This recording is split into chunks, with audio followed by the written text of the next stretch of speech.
तो मैं एक्सप्लेन करने वाला हूँ एपिसोड 45 को, जो कि नोवेल बेस्ड होने वाला है। तो पिछले एपिसोड में आपने देखा था कि क्वीन मेडुसा ने हैंग फैंग को एक ही रात में मार दिया था और साथ ही जियान को भी मारने की धमकी दी थी। और उसके बाद क्वीन मेडुसा वहां से चली जाती है। उसके बाद फर्स्ट एल्डर समझ जाते हैं कि क्वीन मेडुसा जियान के पीछे क्यों पड़ी है।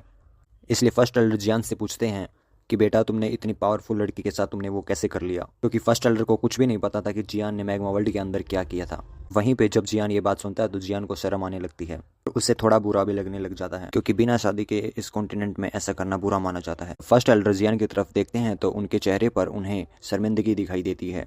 इसलिए वो उनको बोलते हैं कि जियान बेटा, तुम चिंता मत करो, मैं इसके बारे में कभी किसी को नहीं बताऊंगा। और इस बात को हम यहीं पर खत्म करते हैं। और एक बात याद रखना, तुम उस प्रीटी लेडी से बचकर रहना, क्योंकि वो बहुत ज्यादा पावरफुल है। अगर वो तुम्हें मारने के लिए भी आती है तो मैं तुम्हें बचा नहीं पाऊंगा। जब जियान ये बात सुनता है तो जियान एक स्माइल देता है और अपने दिल के किसी कोने में ये बोलता है कि वो उसे कभी नहीं मारेगी। तभी फर्स्ट एल्डर की नजर जियान की स्पेस स्टोरेज रिंग पर पड़ जाती है। बोलते हैं कि क्या ये हाई ग्रेड की स्पेस स्टोरेज रिंग है जिसका नाम सेरेनसी है। और जियान इस बात पर हाँ बोलता है और बोलता है कि ये मैंने हैंग फैंग से ली है। और फर्स्ट एल्डर जियान को बताते हैं कि ये वाली स्टोरेज रिंग बहुत ही रेयर है और ये पूरे कॉन्टिनेंट में सिर्फ एक ही है जो कि हैंग फैंग के पास थी। और शायद तुम्हें ये भी नहीं पता होगा कि हैंग फैंग ने इस स्टोरेज रिंग को पाने के लिए क्या कुछ नहीं किया। इसके लिए उसने एक बहुत बड़ी फाइट लड़ी थी जिसमें उसके 90% चांसेस थे जान जाने के, तब जाकर उसको ये स्पेस स्टोरेज रिंग मिली थी। जियान बोलता है कि मुझे इससे कोई फर्क नहीं पड़ता कि हैंग फैंग को ये किस तरीके से मिली थी, लेकिन अब ये मेरी है कि मैंने हैंग फैंग को मारा है, उसके बदले में मुझे ये गिफ्ट मिला है। और उसके बाद फर्स्ट एल्डर बोलते हैं कि तुमने ये बात तो एक पते की कही, क्योंकि तुम्हारी वजह से ही हम आज ब्लैक अलायंस को हरा पाए हैं। भले ही लास्ट में प्रीटी लेडी ने आके हैंग फैंग को एक ही लात में मार दिया, 60% काम तो तुमने ही किया था। हाँ जियान, एक बात याद रखना कि ये सोल पकड़ने वाले लोग बहुत ही खतरनाक हैं, क्योंकि अब उन लोगों को पता चल चुका है कि मास्टर याओ लाओ की सोल तुम्हारे पास है और वो इसे लेने के लिए जरूर आएंगे। और मैंने तो यहाँ तक सुना है कि मास्टर याओ लाओ को पहले भी पकड़ने की कोशिश की थी, लेकिन मास्टर याओ लाओ वहां से बचकर भाग गए थे। लेकिन अब उनको पता चल चुका है कि मास्टर याओ लाओ की सोल तुम्हारे पास है, तो वो तुम्हारा पीछा जरूर करेंगे और तुम्हें मारने के लिए आएंगे। जियान फर्स्ट एल्डर को बोलता है कि ठीक है मास्टर, मैं उनसे बचकर रहूंगा, लेकिन मास्टर मैं आज काफी निराश हूँ क्योंकि मैं आज सी हार्ट फ्लेम को नहीं ले पाया। फर्स्ट एल्डर बोलता है कि तुम्हें निराश बिल्कुल भी नहीं होना चाहिए, क्योंकि ये जो स्पेस स्टोरेज रिंग है ये बहुत ही रेयर है एंड तुम्हें इसके काफी बेनिफिट्स देखने को मिलेंगे आगे जाके।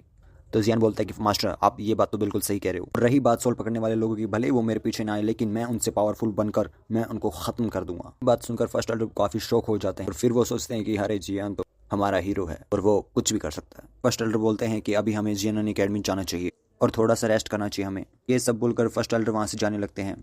तभी जियान अपने मन में बोलता है कि फर्स्ट एल्डर, मैंने अपनी पूरी पावर तो आज दिखाई ही नहीं है। अगर मैं अपनी असली ताकत दिखा तो सब देखते ही रह जाते, और अभी मैं इतना ताकतवर हूँ कि मैं उन सोल पकड़ने वाले लोगों को भी खत्म कर सकता हूँ। लेकिन मैं अभी उनसे पंगा नहीं लूंगा क्योंकि मुझे थोड़ा सा और पावरफुल बनना है। और अभी के लिए मैं आपको बता दूं कि जियान अपने आप को कुछ ज़्यादा ही पावरफुल समझ रहा है, लेकिन जब मास्टर याओ लाओ वापस आएंगे तो वो उनको उसकी औकात दिखाएंगे। जियान बोलेगा कि मास्टर मेरी तो कोई औकात ही नहीं है। और फिर सीन चेंज हो जाता है और हमें दिखाया जाता है कि ब्लैक अलायंस कंप्लीटली तबाह हो चुकी है और सभी लोगों ने ब्लैक अलायंस को छोड़ दिया होता है। और जिन लोगों ने उसको नहीं छोड़ा था वो आपस में एक दूसरे से लड़ रहे थे और एक दूसरे को खत्म कर रहे थे। और इस तरीके से ब्लैक अलायंस पूरी तरह से नष्ट हो चुका है। अगर मिस्टर गोल्ड और सिल्वर चाहते तो वो ब्लैक अलायंस का लीडर बन सकते थे, लेकिन उन्हें इस बात का डर था कि अगर वो ब्लैक अलायंस का लीडर बनेंगे तो उन्हें जियान और जिनन एकेडमी का सामना करना पड़ेगा। और उन्हें इस बात का भी डर था कि प्रीटी लेडी उनके साथ है जो कि बहुत खतरनाक है। पूरे कॉन्टिनेंट में जियान की इज्जत बहुत ज्यादा बढ़ चुकी होती है। जो फर्स्ट एल्डर होते हैं वो भी जियान को बहुत रिस्पेक्ट देते हैं, लेकिन जियान को कोई फर्क नहीं पड़ता। वो तो सीधा आते ही सीक्रेट रूम में जाकर अपने कल्टिवेशन स्टार्ट कर देता है और अपने आप को हील करने लग जाता है, क्योंकि जियान भी बहुत ज्यादा घायल हो चुका था। और इसी वजह से जियान लगातार 7 दिन तक कल्टिवेशन करता है और अपने आप को हील करता है। और जियान काफी जल्दी जल्दी रिकवर हो रहा था और जो लिक्विड उसे फॉलन हार्ट लेते समय मिला था वो भी उसे हील करने में काफी मदद कर रहा था। अगर जियान की जगह कोई और होता तो उसे कम से कम 1 महीना लग जाता अपने आप को हील करने में। और उसके बाद जियान अपने द्विकी क्रिस्टल को भरने लग जाता है। कुछ ही समय बाद जब जियान अपनी आंखें खोलता है तो उसके मुंह से ब्लैक पॉइजन बाहर निकल रहा होता है। और आपको बता दूं, ये वही ब्लैक पॉइजन है जो नायान के ग्रैंडफादर के हैं। लेकिन अब जियान बहुत ज्यादा खुश है ये देख करके ब्लैक पॉइजन सारा का सारा उसकी बॉडी से निकल चुका है एंड वो बिल्कुल पॉइजन फ्री हो चुका है। और ये सब फॉलन हार्ट फ्लेम और मैग्मा वर्ल्ड की वजह से हुआ है। और इसी तरह ये एपिसोड खत्म होता है। और आपको अगर ये वीडियो पसंद आई तो लाइक करना, इन चैनल पर नहीं तो सब्सक्राइब करना। मिलते हैं नेक्स्ट वीडियो में, तब तक के लिए बाय।